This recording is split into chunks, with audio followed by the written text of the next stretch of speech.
નમસ્કાર, હું છું પ્રિયા અને તમે જોઈ રહ્યા છો જનતા કી જાણકારી ન્યૂઝ। નજર કરીએ આજના સમાચાર ઉપર। શાપર વેરાવળમાં બપોર બાદ વરસાદી ઝાપટું।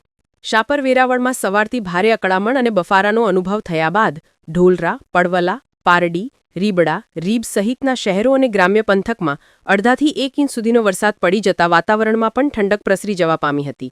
શાપર વેરાવળના મુખ્ય બંને રોડ પર નદીઓ વહી હતી અને નદી જેવો માહોલ સર્જાયો હતો, તો બીજો તરફ નવરાત્રી આયોજકોમાં પણ ચિંતાનું મોજું ફરી વળ્યું હતું। રિપોર્ટર પંકજ ટીલાવટ, શાપર વેરાવળ।